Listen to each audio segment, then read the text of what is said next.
watch it again because now I know. Hi, Letty, back again. Thanks for having me.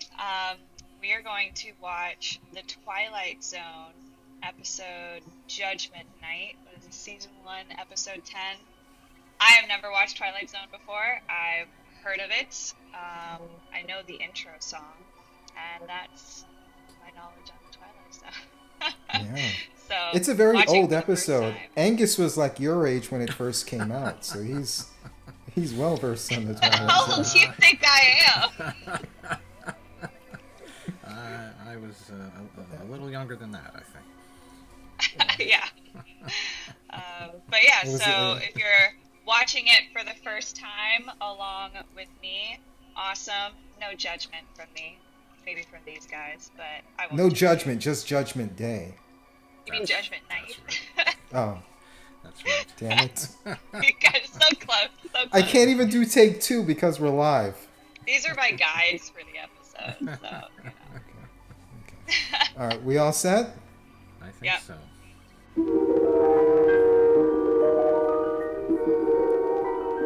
There is a fifth dimension, beyond that which is known to man. It's black and white. I can't get over that. I did a movie in black and white for my distribution company, Ace Jackson's The Dead Man, and they told me no one's gonna buy it. No one watches black and white, and literally, no one bought the DVD. Waiting He doesn't look and afraid. dreading. He looks surprised. For the year is 1942, and this particular ship has lost its 42 is a convoy. good number. It's a good year. It travels alone like an aged, blind thing groping through the unfriendly dark, stalked by unseen periscopes of steel killers. Yes, the Queen of Glasgow is a frightened ship, and she carries with her a premonition of death. What do you think of the opening narration? Does it sound a little too overdramatic, or does it really Yeah. warm you up to the show? No, it sounds like I'm more about show don't tell, and it's a lot of descriptive like telling language, Light in the even salon. though it's a show. Let's black. Rod Serling, the creator of the series, and he wrote this episode. Are you Lancer? Yes. I'm Jerry Potter. We looked for you at dinner. Saw your name on the purser's list. We were wondering where you were. Oh, the captain wasn't able to join us tonight. Come on over and have dessert. This feels like the setup for like 90% of the Twilight Zone episodes. There's someone, he doesn't know what's going on, he has no memory, and he spends the entire episode trying to figure out what's happening. Yeah, he seems very confused. Seems like he's stoned, but I didn't see him smoke, so. If you're being followed, you'll see the sub, Mr. Potter. It will surface. They won't use all of their torpedoes on us, not when they can sit at 1,000 yards and shell us with impunity and sink us at will. Angus, is that you? You'd be like 10 years younger before your beard fully came in? Yes, that's right. Before I let it go. Okay, so there's a lot of foreshadowing. Heavy foreshadowing.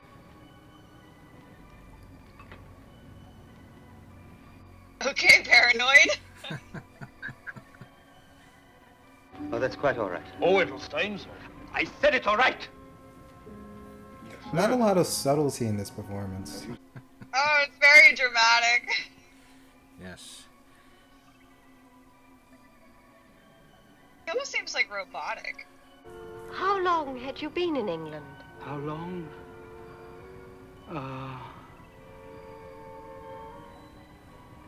Not very long. You can see the wheels churning. Please forgive me, I'm not feeling very well today. I think I better go to my cabin.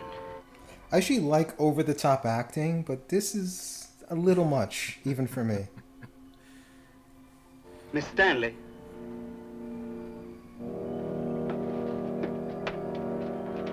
So this is probably difficult for you to watch a black and white film. Angus, you had a similar issue. When sound came along, was that a difficult transition for you? Yeah, I was one of the original critics who really hailed silent film, and I thought it was art, you know. But when they added sound, I was like, no, this is crap now. This is no good. I mean, I could handle overacting in a silent film. Like that makes sense. You're trying to compensate for a lack of sound. This is just dramatic for no reason. I know that feeling. I've had it occasionally. I'm glad to hear some real British accents here, because there were a couple early on that were terrible. Even the conversational seems identical to another time. And the people. Yes. And the people, too. Well, earlier, was it British or was it that transatlantic accent? I don't know what it was, but it was not very accurate, whatever it was. It's suddenly as if I woke up and found myself standing on deck and hearing your voices coming from the salon. Like amnesia. No, not really. I know who I am. I'm Carl Lanser. Sounds like amnesia. Perhaps if you got some sleep.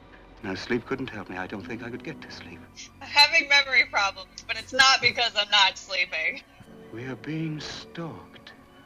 I know we're being stalked. There's a sub out there, a U-boat. I know. I know it's there. I know it. For somebody from Germany, he doesn't have a German accent.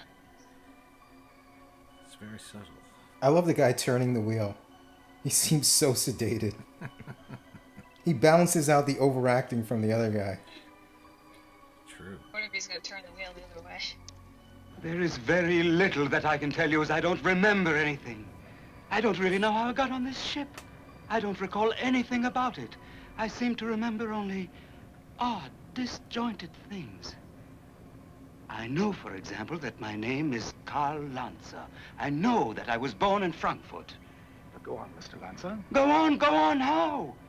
It seems to be all that I know. I'm going to say, I do love an unreliable main character. I'm feeling just as confused as he is. This guy got one direction, pretend to steer the ship. And he took it all the way there. Oh, yeah. Odd. Very odd. I'd say that he bears watching. And see that a steward is sent down to his cabin. I want to have a look at his passport. Right away, sir. What are you going to see? His name is Carl Lanser. Thought he made that abundantly clear.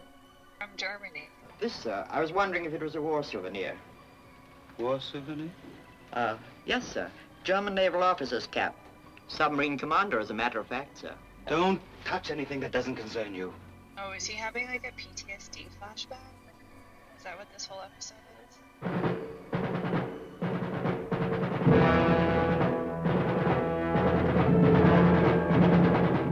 I do like the music. Yes. The music cues are good. That seems like a weird dramatic moment.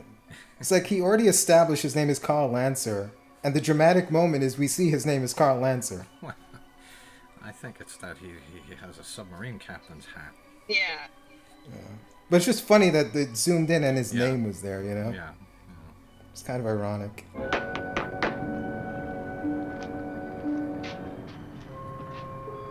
feel like it's such a rude way to get bartender's attention. Let me just bang the glass on the table. Listen, pretty girls can get a drink anytime they want. Everybody else needs to get the bartender's attention. You're like, I never have to do that. Guys just give me drinks. I don't drink, actually, but I used to, so yeah. 1:15. Beg pardon, sir? 1:15. Something is going to happen at 1:15. Something's going to happen, sir. We've literally got our ticking clock now. Yeah. The engines have stopped. Why have the engines stopped? Oh, it's probably just routine, sir. Don't give me that. They've broken down. I don't think it's serious, sir. You don't think it's serious? Adrift in waters like these without any power, you don't think that's serious? We're defenseless. We're absolutely defenseless. Yeah, it seems like an overreaction. If I was working on that ship, I'd look at him as a nut job. We will drift until 1:15. I love that he's a complete psycho and everyone's just like, no, he's cool. They're just so calm. Yeah. Yeah. Like, I mean, how long have they been at sea? Apparently too long. Yeah, you could kind of lose it if you're not used to it. But he used to be like a sailor, so he shouldn't have that problem. We must abandon ship, yes! We must abandon ship! Unless it's PTSD. Talking about abandoning ship, this is really looking like PTSD. Don't go into the light. See, this is good, but this would work so much better if he wasn't so much over the top throughout the episode. If he kind of like built up to this moment, it would have been better. Because this is good right now. Yes! Don't you hear me? Out of your minds, all of you! There's a U-boat here! I saw it! She's going to sink us! He's literally the boy who cried wolf. What do I have to do to you? Yeah. Do I have to grab you and put you on deck? They're all just, what? Do I have to knock you unconscious? Oh? Do I have to beat you to death with a baseball bat? What do I have to do? Yeah, he's losing his marbles. Who is he shouting for? Anyone. Captain! Stewart! Everyone's kind of disappeared.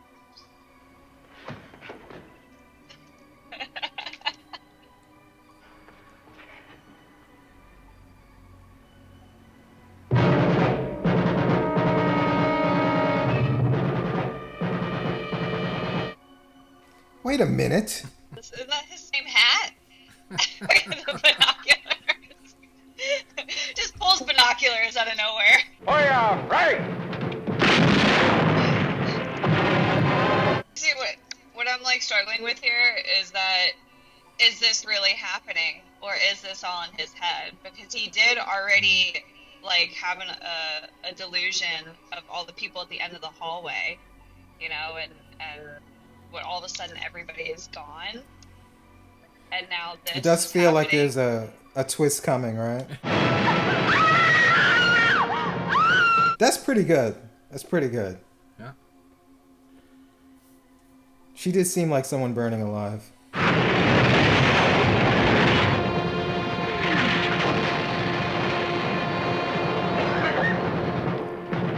Another fire. Oh, because of the explosions. Okay.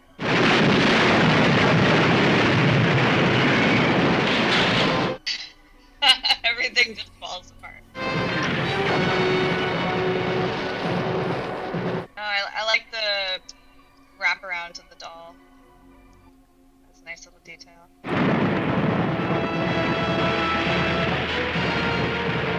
some nice images. Nice use of shadow and light, too, I think. I mean, that's all you got in black and white, right? Yeah. Shades of gray. Yeah. Boom, boom, boom, boom, boom, boom. A good catch tonight, huh? The Queen of Glasgow 5,000 tonner, isn't that what the registry said? Yes, sir. So this is a flashback? Sir, there were people on that ship. Women, too. So? Sir, we gave them no warning. Oh, you'd have us give them warning, huh? So their radio operator can signal his position, which happens to be, incidentally, our position. You have sentiment, Merlo, but no brains. You're an old woman, you know that. I just found it difficult To do what? to reconcile the killing of men and women without any warning. So is this like him judging himself this whole episode and like feeling guilty over the things he did in war? It's a PTSD flashback. That's the story I was sticking to. Suppose we are damned. What will happen then? I've had dreams about it. Perhaps there's a special kind of hell for people like us. Perhaps to be damned is to have a fate like the people on that ship. To suffer as they suffer. And to die as they die. Karma. We'd ride the ghost of that ship every night. Every night, Herr Captain. For eternity. They could die only once. Just once. But We could die 100 million times. What does that okay, mean? so We? he's We? so he's in hell and he's living what he, like the worst thing that he did over and over and over again as his like judgment in hell.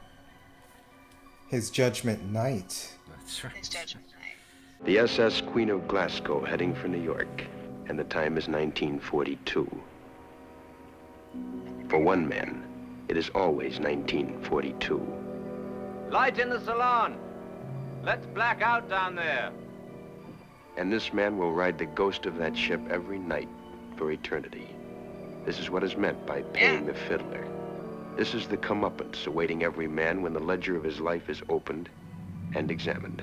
Comeuppance, The tally not made karma. and then the reward or the penalty paid. And in the case of Carl Lanser, former Kapitan Leutnant, Navy of the Third Reich, this is the penalty. Third Reich? This is the I thought it was justice Third meted Reich. out. This is Judgment That's how I Night would say it. in the Twilight Zone. But so how did he die? That's what I would want to know. Yeah, they don't. That's true, right? How did he die? They don't tell us, but apparently They don't say. they did do a novelization of this episode later, and I think they do explain his death in the novel.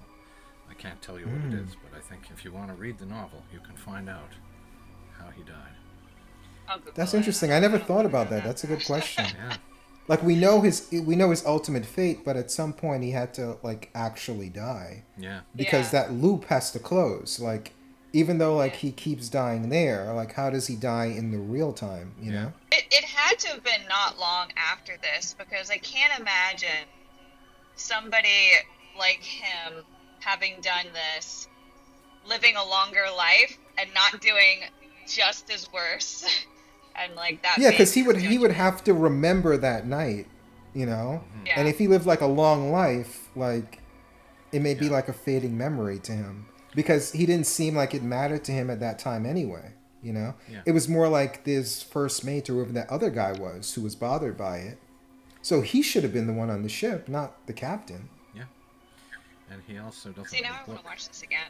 He doesn't look any older, really. You know, like he looks like he's about the same age. I have to think that probably your life expectancy wasn't that good being a U-boat commander or a U-boat crew member, because I know certainly like the pilots and the planes, they died quite often, and I suspect U-boats, a lot of them got sunk. So he probably didn't survive the war. So he died on the SS Queen Glasgow, but he was more like a drama queen. No, he didn't. He didn't die on the SS Queen Glasgow. That's the ship that Well, that's his. they attacked.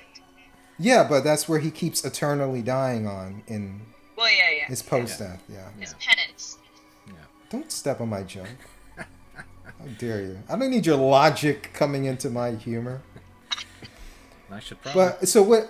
I should probably point out that I think it was a bit of a code of honor for these guys that they would actually warn the ships ahead of time that they were about to sink them, and then people would have a chance to get off, and then they would sink the ship, sinking all of the goods and equipment and everything.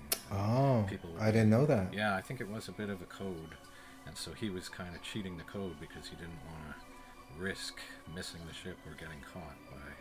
See, that's some interesting information that they should have actually put in the show. You know. Yeah, because He otherwise should have it said was instead of gonna saying think like this is there how are Germans people are. on that ship.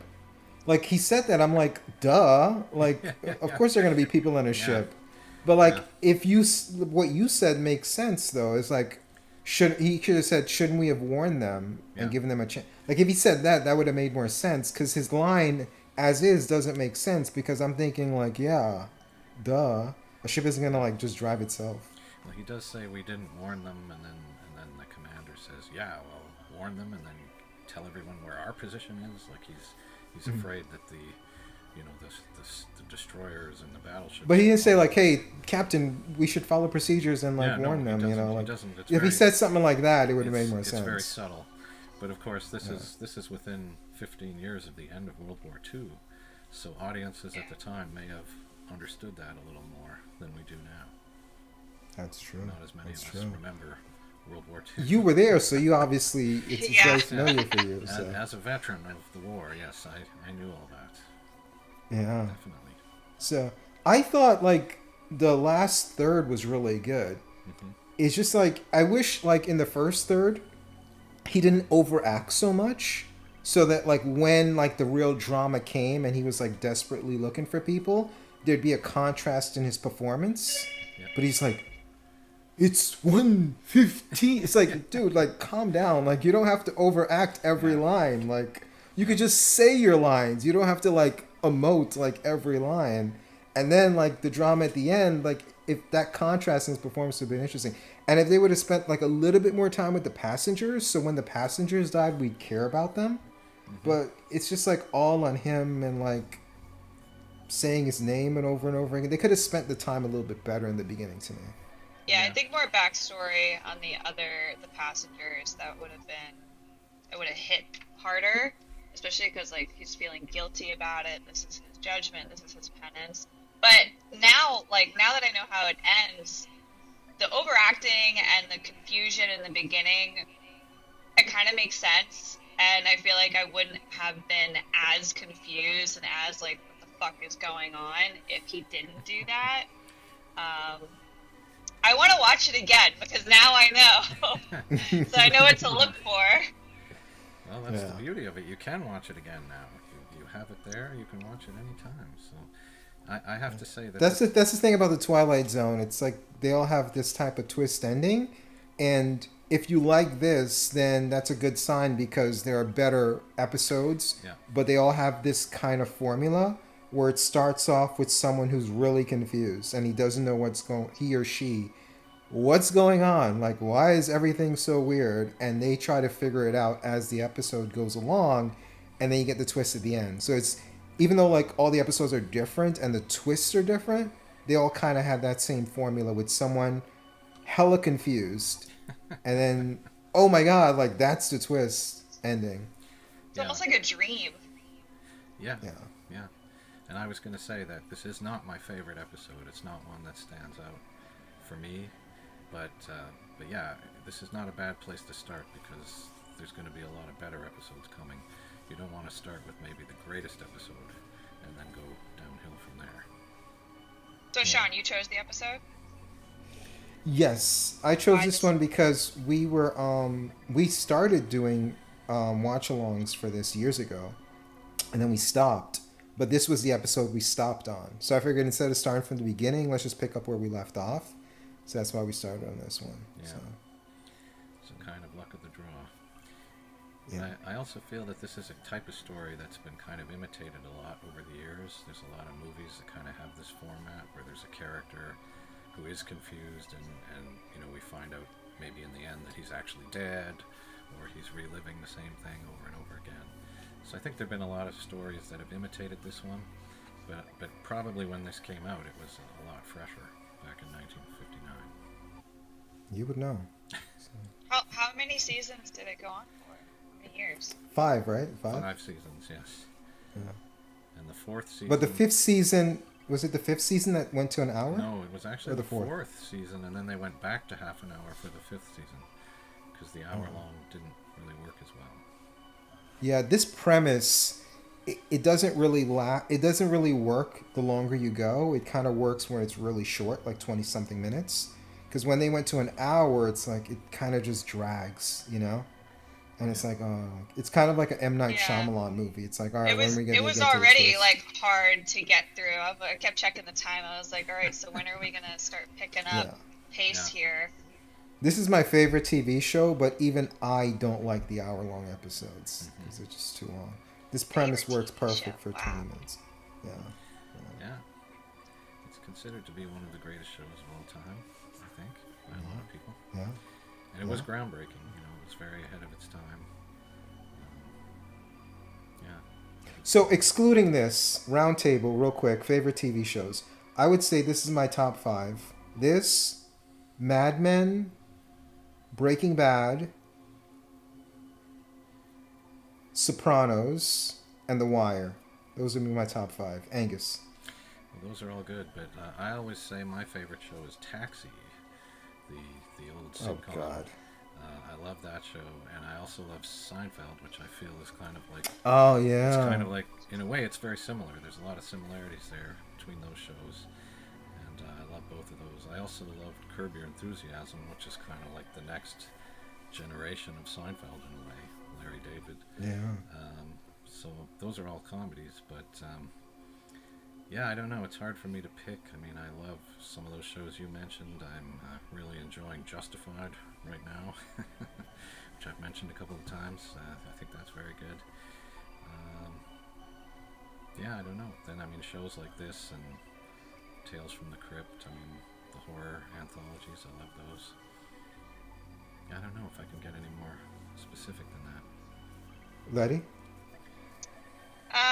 So Breaking Bad was one of them, and Curb Your Enthusiasm, which I'm watching Curb Your Enthusiasm now. I just got introduced to it this year, and I love it.